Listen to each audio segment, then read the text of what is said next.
tema da mensagem de hoje é os 5 eus de Satanás. A gente não gosta muito de falar do diabo, né? Aliás, nunca a igreja precisou tanto de saber sobre ele. Vivemos nos últimos dias, nos dias em que Satanás está dominando em todas as áreas. A Bíblia diz que o mundo jaz no maligno. Jesus disse: aí vem o príncipe deste mundo e eu não tenho nada com ele. Mas nunca o domínio de Satanás, a sedução, o poder de engano foi tão presente. E ao mesmo tempo nunca a igreja foi tão ignorante sobre quem ele é, sobre as suas estratégias, sobre as suas armadilhas. Nós vemos as suas garras na mídia, no cinema, no ocultismo, na bruxaria, na destruição dos lares, no encanto das novelas, nos deboches daqueles que se valem dos meios de comunicação. E a igreja muitas vezes está amarrada, encantada por quem ele é, pela sua estratégia. Não podemos lutar e vencer o diabo se não o conhecemos, se não entendemos as suas armadilhas. E por isso eu quero começar a minha palavra lendo no livro do profeta Isaías, capítulo 14, versos 12 a 15. Isaías recebe uma revelação da queda de Satanás. E o texto da palavra de Deus diz assim: como caíste do céu, ó estrela da manhã, filho da alva, como foste lançado por terra, tu que debilitavas as nações. Tu dizias no teu coração, e aqui vai começar os 5 eus de Satanás. Primeiro eu subirei ao céu. Segundo eu, acima das estrelas de Deus, eu exaltarei o meu trono. Terceiro eu, e no monte da congregação eu me assentarei nas extremidades do norte. Quarto eu subirei acima das mais altas nuvens. E o quinto eu serei semelhante ao Altíssimo. Contudo, serás precipitado para o reino dos mortos, no mais profundo do abismo.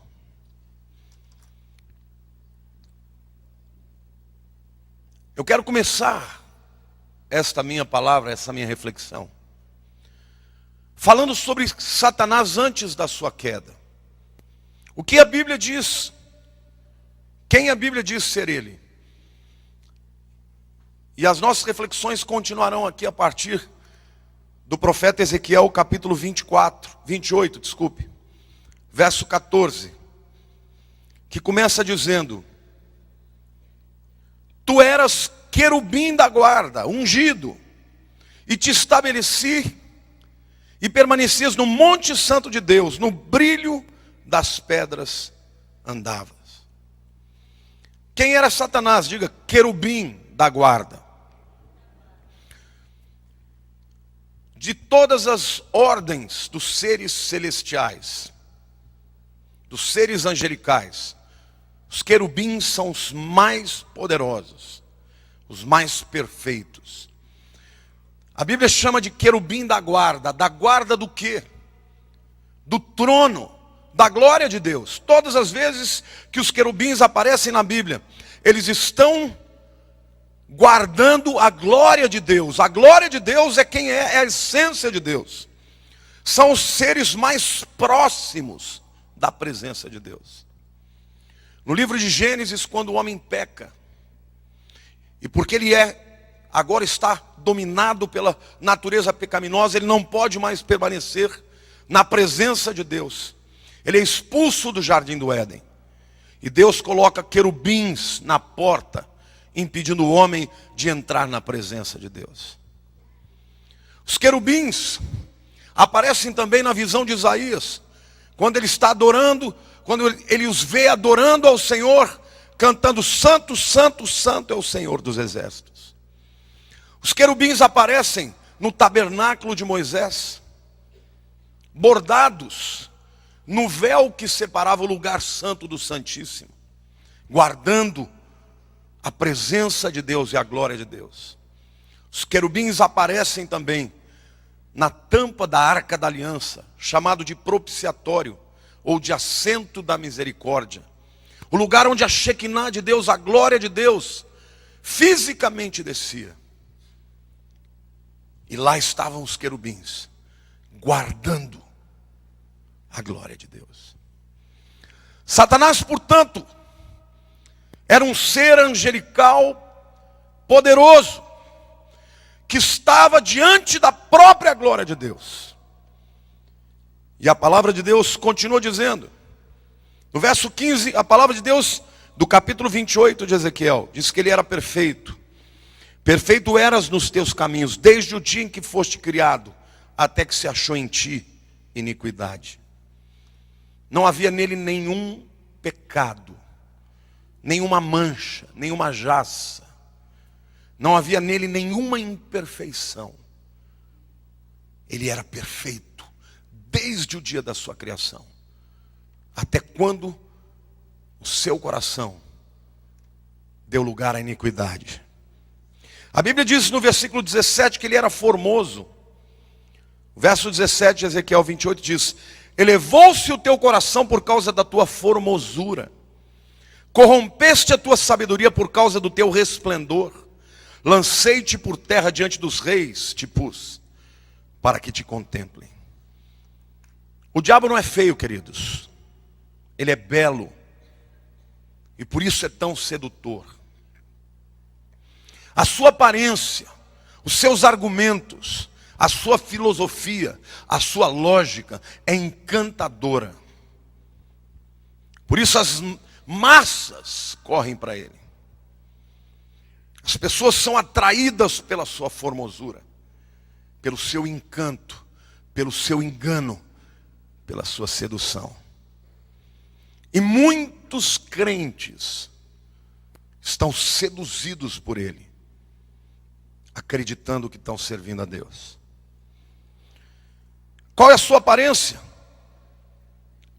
Como é descrita a sua beleza? O versículo 13 diz: cheio de sabedoria e formosura estavas no Éden, jardim de Deus.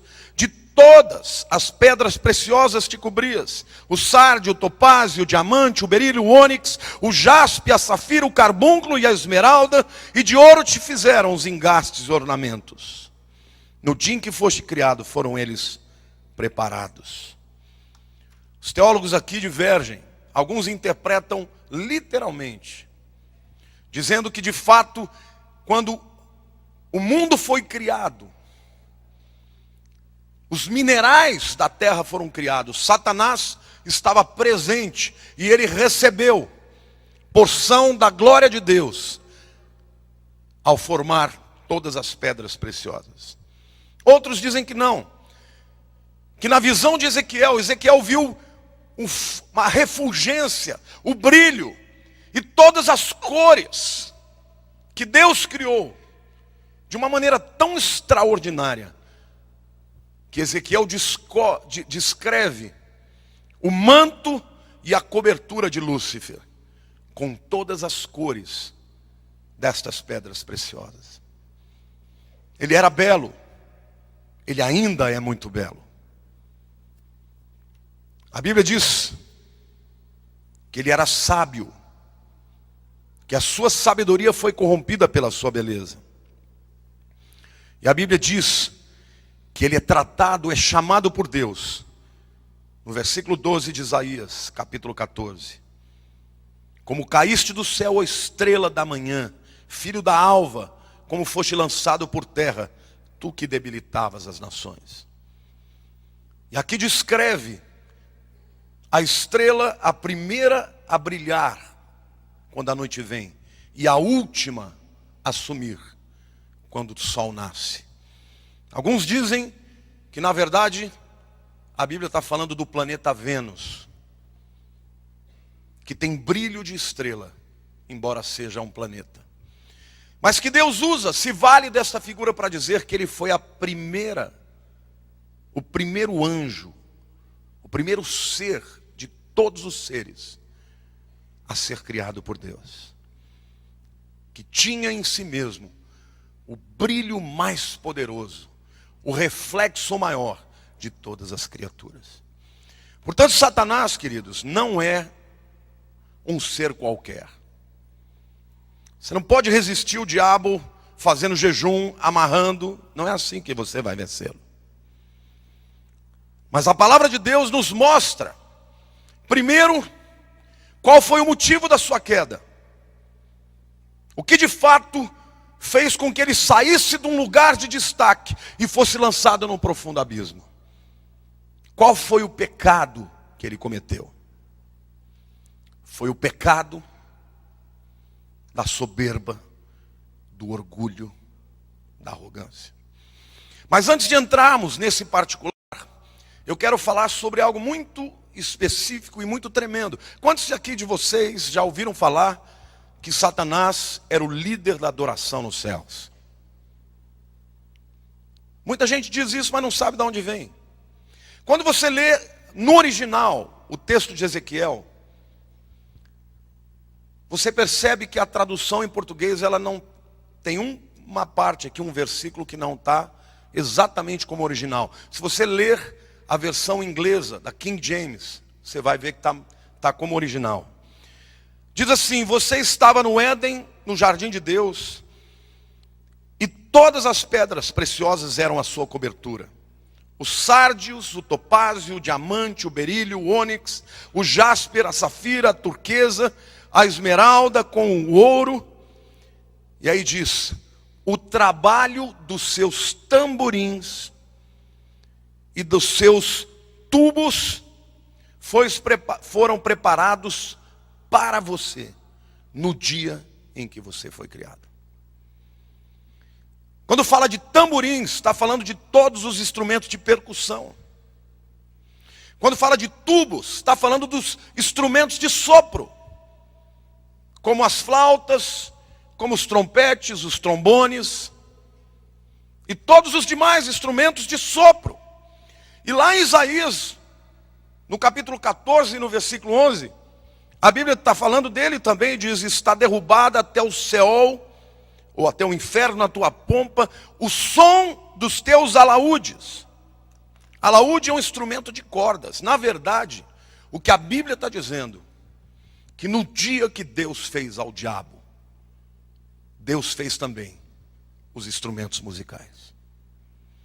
Qual era a missão do diabo? Era ser o maior líder de adoração.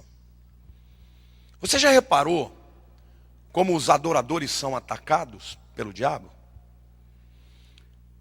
Eu vou dizer uma coisa: a coisa mais difícil de você ver no meio do povo que louva a Deus é humildade.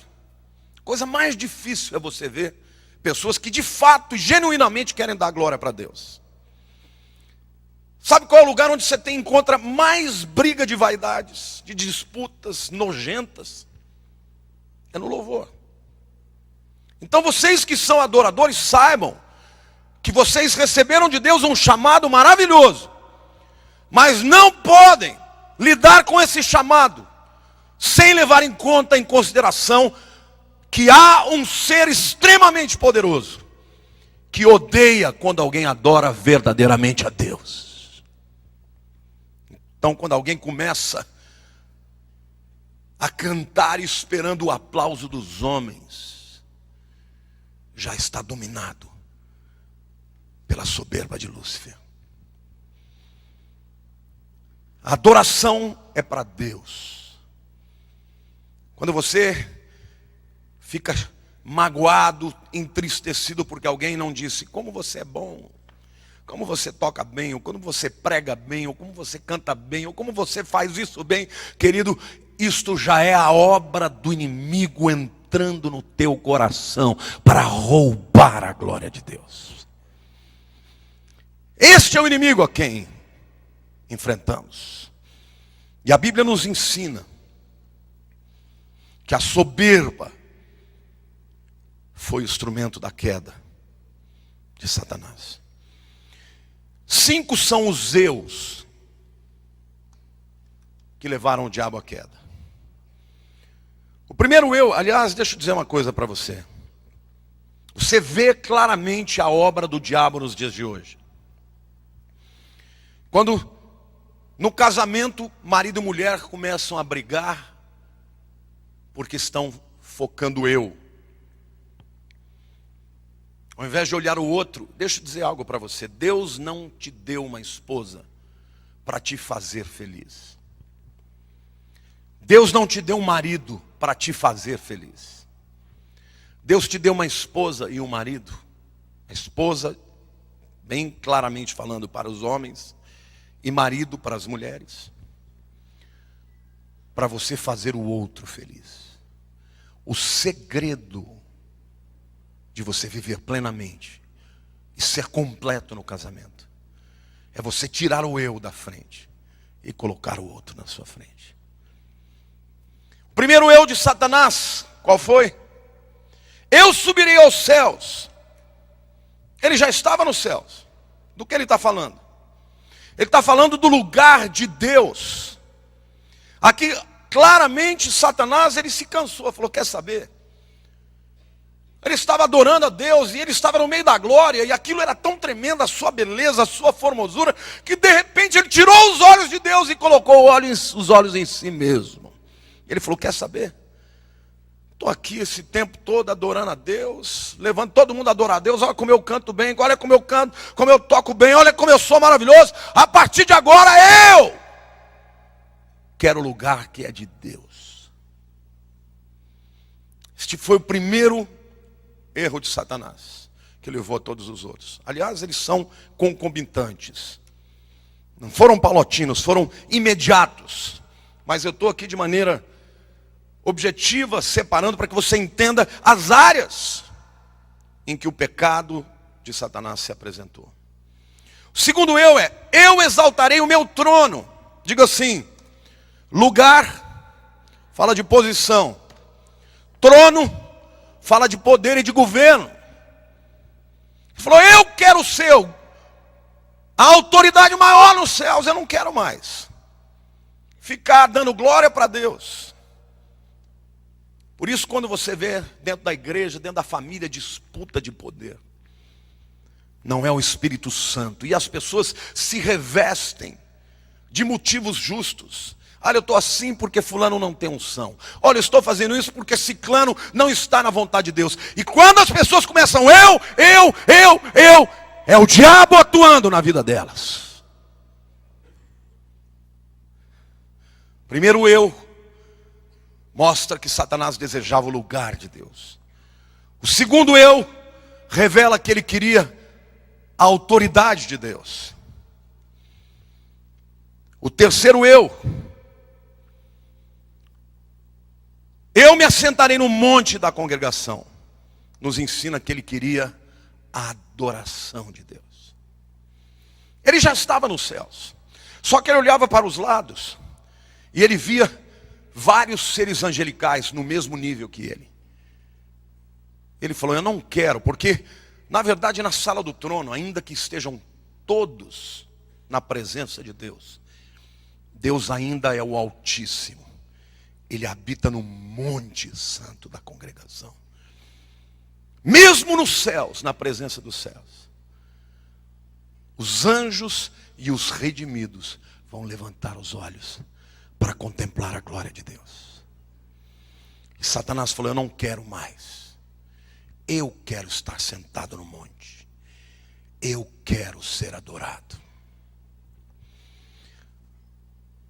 É muito interessante porque esta síndrome de Lúcifer domina muitas vezes as igrejas. Pessoas querendo destaque, posição, honrarias, aplausos. Toda vez que tem Alguma manifestação aqui eu tenho que ficar pedindo a Deus misericórdia para não esquecer de ninguém, porque se eu esquecer de alguém, aí eu vou ter que pagar um pedágio altíssimo. Ele não falou de mim. Eu trabalhei pra caramba e ele não falou de mim. Para quem que você está fazendo? Para Deus ou para os homens? Deus nunca vai se esquecer de você. O teu galardão está guardado. Se é para Deus, querido, não se importe se alguém não deu os parabéns, se não bateu nas suas costas. Quando a gente vê o relacionamento de Jesus, do Pai, do Filho e do Espírito Santo, é completamente diferente. Nenhum quer se engrandecer em relação ao outro. Jesus, quando operava os milagres e as pessoas ficavam maravilhadas, ele dizia: das coisas que eu faço, as obras que eu faço, não faço por mim mesmo, mas faço pelo meu Pai que está nos céus. Deus, ele quando se revela, Jesus está no batismo, ele diz: vem a pomba, desce sobre ele o Espírito Santo. Eis o meu filho amado, em quem me compraz, em quem me alegro, a ele ouvi. E a Bíblia diz que o Espírito Santo vem para glorificar a Jesus. Um glorifica o outro. E todos eles são um só, num só pensamento. O eu de Satanás muitas vezes domina. Faz com que pais entrem em competição com filhos, esposas com maridos, crentes com crentes, em busca de adoração. Quarto eu subirei acima das nuvens. Deus criou a terra, e o plano de Deus era que o homem fosse autoridade na terra. Mas Satanás já declarou: eu também quero ser Senhor no mundo dos homens, no mundo físico. Nuvens fala de região celeste. E quando ele vem e tenta Adão, e Adão se entrega a ele, Adão não só perde a vida eterna, como perde a autoridade neste mundo. E hoje, Satanás de fato é o príncipe da potestade do ar. Aqui fala de autoridade no mundo físico. Mas eu quero te dizer algo, meu querido. Se você tiver fé verdadeira em Jesus Cristo, quando a Bíblia diz: você vai dizer este monte, lança para o mar, monte aí está falando de reinos. A palavra de Deus diz: o meu povo está espalhado pelos montes. Não, está espalhado pelos reinos. Mas Deus diz que em Jesus nós podemos tomar posse da autoridade que Satanás tomou de nós. Mas em Jesus, quando o homem busca o poder para si, ele se torna escravo, prisioneiro do príncipe das trevas. E o quinto eu de Satanás: eu serei semelhante ao Altíssimo. Em outras palavras, eu serei o Altíssimo, eu serei Deus. A Bíblia diz que a formosura de Satanás corrompeu a sua sabedoria. Qual é o princípio da sabedoria, hein, queridos? Qual é o princípio da sabedoria? Temor do Senhor. Ele perdeu noção da realidade. E deixa eu lhes dizer algo aqui. Ninguém conhece o amor de Jesus verdadeiramente se não conhecer a sua graça.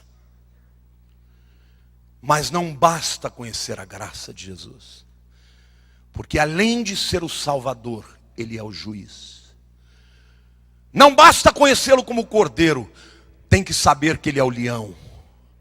Não basta tê-lo como advogado, tem que saber que um dia todos nós vamos comparecer diante do tribunal de Cristo. Nós temos que entender que Ele é juiz, perfeito juiz. Não basta vê-lo como servo sofredor, temos que conhecê-lo como Rei dos Reis. Não basta entender o Evangelho como boas novas da salvação, temos que entender que o dia da vingança e da justiça virá. Hoje eu e você vivemos o tempo da graça, mas virá o tempo da justiça sobre a terra. O mundo está brincando com Jesus.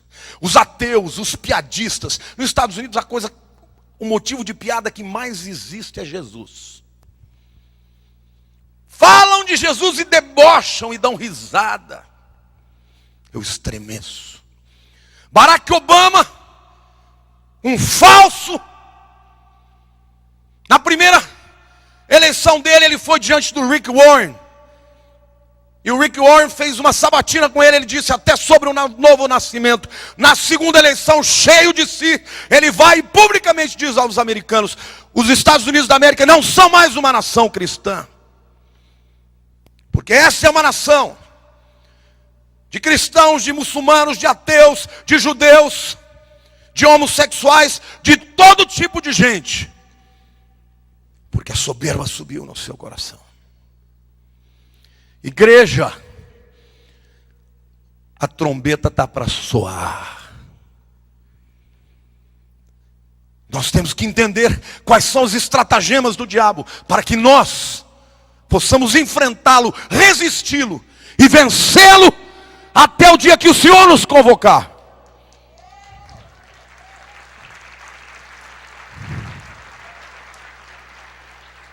O que aconteceu com ele?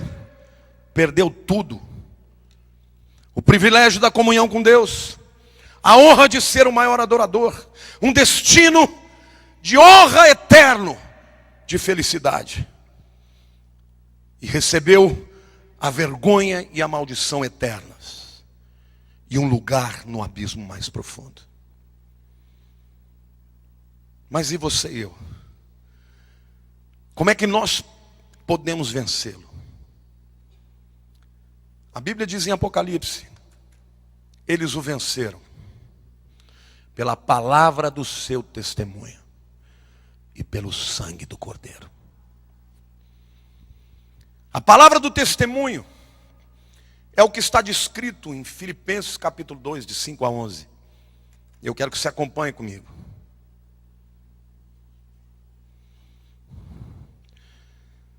Tende em vós o mesmo sentimento, diga sentimento, que houve também em Cristo Jesus. Pois ele, subsistindo em forma de Deus, diga Deus, não julgou como usurpação ser igual a Deus, diga igual a Deus. Antes a si mesmo se esvaziou, diga esvaziou. Assumindo a forma de servo, diga servo. E tornando-se em semelhança de homens, diga homens. E reconhecido em figura humana, a si mesmo se humilhou, diga humilhou. Tornando-se obediente até a morte, morte de cruz, diga cruz.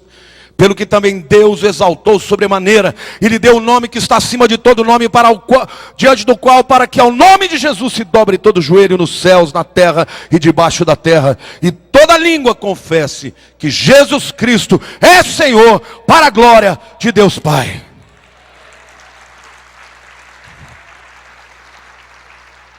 O apóstolo Paulo está nos ensinando o caminho da vitória contra o diabo. Ele diz: sendo Deus, não julgou como usurpação ser igual a Deus. A meta de Satanás era ser Deus. Jesus, sendo Deus, quando foi convocado para se tornar homem, disse sim. Um era criatura e queria ser o Criador. O outro, sendo Deus, abriu mão dos atributos da divindade para obedecer ao Pai. Em segundo lugar, o texto diz, de Filipenses diz: antes a si mesmo se esvaziou. Satanás queria se encher do poder, da posição, da admiração, dos aplausos, da adoração dos anjos e finalmente da natureza divina. Você vê uma pessoa que está cheia do diabo, ela é cheia de si. Ela sempre fala de si mesma, eu, só para exaltar os seus feitos. Jesus não. Sendo Deus, ele se esvaziou. E o processo de downgrade, de decadência, estava na glória, abriu mão da glória, se tornou homem. Como o homem não buscou uma posição de um conquistador, como Alexandre o Grande, não buscou a riqueza de Salomão, como o homem desceu mais um pouco ao nível dos servos. Como servo, serviu até morrer. E na morte não escolheu a morte dos heróis e dos mártires. Escolheu a morte da vergonha, a morte da cruz, nu, como espetáculo diante dos homens. Se esvaziou completamente. Muitas vezes Deus tem que trazer um alfinete e furar a empáfia dos crentes. Quando Deus me deu essa palavra, irmãos, eu tive que ajoelhar. Eu tive que ajoelhar e pedir perdão pelas muitas vezes que eu me achei dono da verdade. Pelas muitas vezes que eu olhei para uma ovelha ferida, para uma ovelha que está sendo roubada pelo diabo, e ao invés de ter misericórdia, eu julguei. Deus espera isso de você e de mim. Deus espera que nós nos esvaziemos, que a gente pare de frescura, de milindres. Querido, você e eu somos privilegiados. Jesus morreu por nós. O destino de morte eterna Ele assumiu. Foi separado do Pai para que pudesse nos resgatar. Você e eu somos herança dele, e não Ele herança nossa. Ele não é o nosso servo, Ele é o nosso Senhor. Ele não quer que nós o busquemos para que Ele faça tudo o que nós queremos e resolva os nossos problemas. Ele quer que nós o busquemos e nos prostremos para reconhecer que Ele é o Rei da glória, Ele é o Rei dos reis. Jesus se esvaziou. Por isso que quando Satanás chega diante dele e diz: olha, eu vou te dar tudo isso aqui, se você me adorar, todos os reinos desse mundo. Ele não disse, mas certamente pensou: isso tudo já era meu, e eu abri mão por causa das minhas ovelhas. Eu não vou te adorar porque só o Pai se deve adorar. Você não vai me comprar com nada, porque eu já abri mão de tudo. Irmãos, tem tanto crente emburrado com Deus, com um bico desse tamanho, porque se deu mal, foi mandado embora, uma porta se fechou, aquilo que você esperava não aconteceu, e as pessoas tratam Deus como se Deus estivesse devendo alguma coisa para nós. Deus não nos deve nada. Ele é o Senhor da nossa vida, e nós precisamos viver a cruz para que Ele seja honrado e glorificado, através dos nossos sofrimentos inclusive. Não só na hora da vitória, mas na hora da dificuldade da porta que se fecha. O apóstolo Paulo, que na minha opinião é o maior homem do Novo Testamento, escreveu um terço do Novo Testamento, escreveu o livro de Romanos, talvez tenha escrito o livro de Hebreus. Ele começa a sua vida cristã, foi resistido porque ele perseguiu os judeus que se converteram. Então, quando começam a questionar o seu ministério, ele diz: olha, escuta aqui, vou falar uma coisa para vocês. Eu sou apóstolo igualzinho vocês. Ninguém me ensinou o evangelho. Eu recebi direto de Jesus. Eu. E Deus foi tratando com esse homem. No meio da sua vida ele diz: eu sou o menor dos santos. E no fim da sua vida, antes de ser decapitado, ele diz: Jesus veio morrer pelos pecadores, dos quais eu sou o maior. Eu tenho sentido isso na minha vida. Cada dia mais, estou me sentindo pequeno. Queridos, eu tenho tantos defeitos, tantos pecados, mas eu amo a Jesus, porque aquilo que Ele me fez. Faça isso na tua vida. Amadureça. Cada dia mais tenha no teu coração o sentimento que houve em Jesus. Não fique brigando com as pessoas porque elas não te reconheceram. Quem abre a porta que ninguém fecha é o Senhor. Quem fecha a porta que ninguém abre é o Senhor. Ele é o Rei da glória. Ele espera que a sua igreja o adore nas horas difíceis, assim como nas alegres. Deus tem falado comigo. Acabei de ler um livro que quem não leu deveria ler. Batalha Final. Melhor livro que eu já li na minha vida. E estou terminando a sequência, que é o chamado. Quem lê esse livro reconhece quem é o Senhor dos Senhores.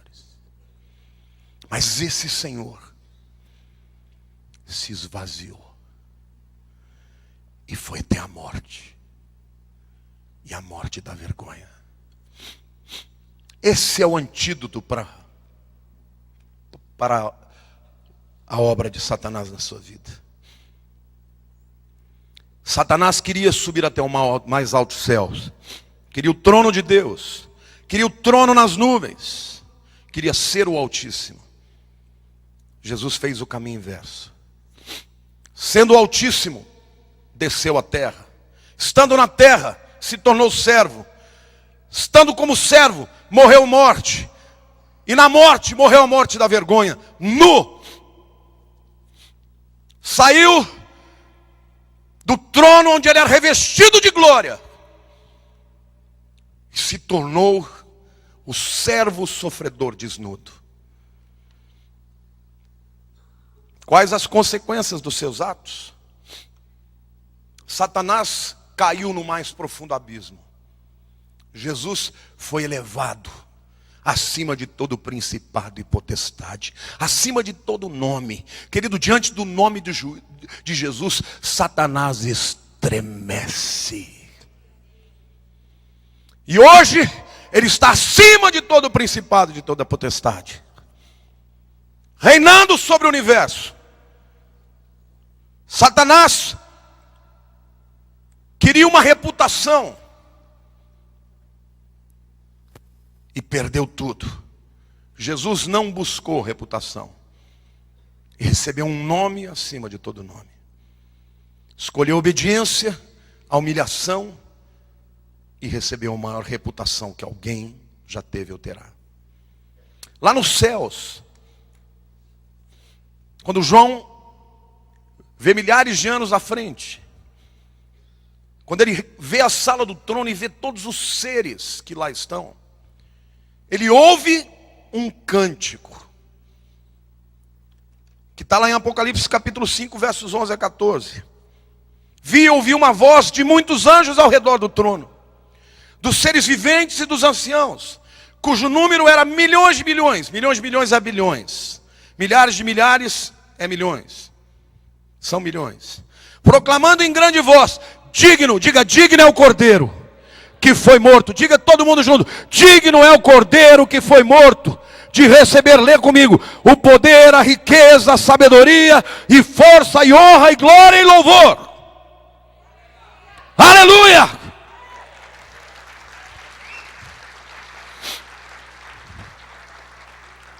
Então ouvi toda a criatura que há no céu e sobre a terra e debaixo da terra e sobre o mar, e tudo que neles há, estava dizendo: àquele que está sentado no trono e ao Cordeiro seja o louvor, a honra e a glória e o domínio pelos séculos dos séculos. E os quatro seres viventes respondiam: amém. E também os anciãos prostraram-se e adoraram.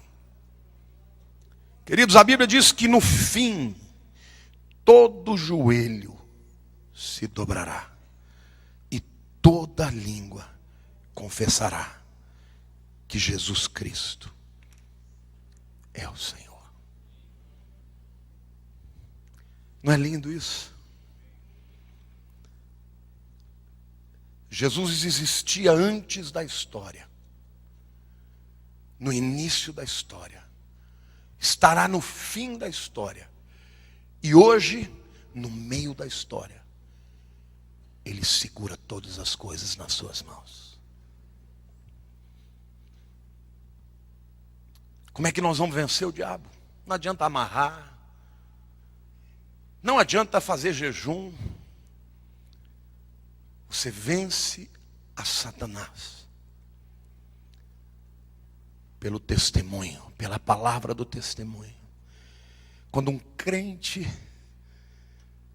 abandona o pecado, quando um crente confessa o seu pecado a Deus, diga: Senhor, eu não quero ser instrumento de vergonha para o teu nome.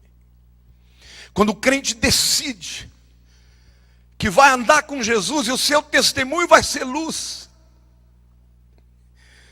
o sangue do Cordeiro vem sobre ele, e o inimigo não pode tocar, porque ele está blindado pelo sangue do Cordeiro. O que Deus espera de cada um de nós hoje, queridos? Satanás foi deflagrado, como eu disse a vocês. Quando eu estava preparando esta palavra, eu caí de joelho e comecei a orar, e eu há muito tempo eu não via com os olhos espirituais o que eu vi. Deus falou: Satanás está te observando, porque você enxergou o mundo espiritual, e ele odeia aqueles que o entendem. Satanás tem vigiado a igreja, e há muitos crentes na igreja amarrados pela soberba, pelo sentimento de que nós valemos muita coisa, que nós somos injustiçados, que Deus tem que fazer por nós. Querido, Ele já fez tudo o que você precisava. Lá na cruz do Calvário Ele gritou: está consumado. Toma posse daquilo que Jesus fez. Levanta a cabeça, dá honra e glória para o nome dEle. E chega de dar espaço para o diabo. Chega de dar espaço para Satanás na tua vida, com vaidade, com desejo de buscar o louvor e a honra dos homens. A honra é de Deus. Adoradores, é uma bênção ter esse chamado e ter esse dom, mas tomem cuidado. É muito tênue a diferença. É muito tênue. Para nós que pregamos é igual. Quando Deus me usa, eu tenho que sair daqui e clamando o sangue do Cordeiro, para dizer: Senhor, eu sei quem eu sou, eu sei quem Tu és, e Deus nos usa a despeito de nós. Querido, se tem alguma coisa que o crente deve se gloriar, é na sua fraqueza e na misericórdia de Deus. O crente que chega nesse nível de maturidade é como a vereda do justo, que começa a brilhar mais, que perdoa mais, porque sabe que muito foi perdoado, que ama mais, porque se sente muito amado.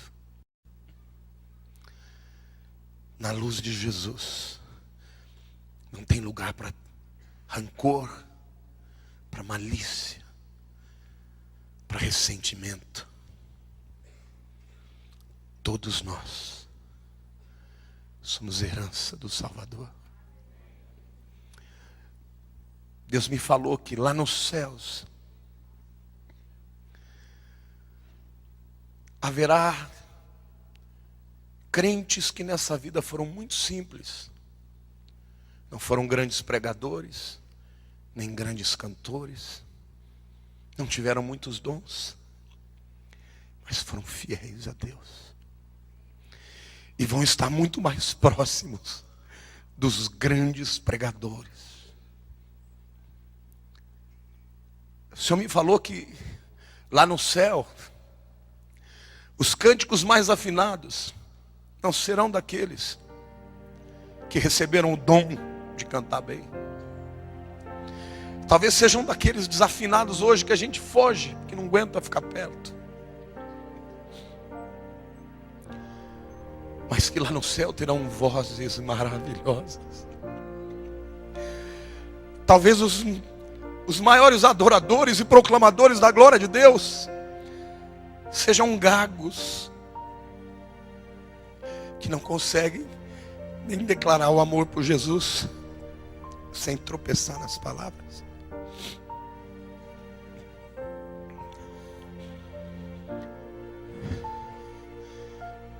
O caminho da vitória sobre o inimigo é o caminho da humilhação. É você dizer: Senhor, eu sei que eu sou pecador. Muito obrigado, porque eu tenho muito mais do que eu mereço.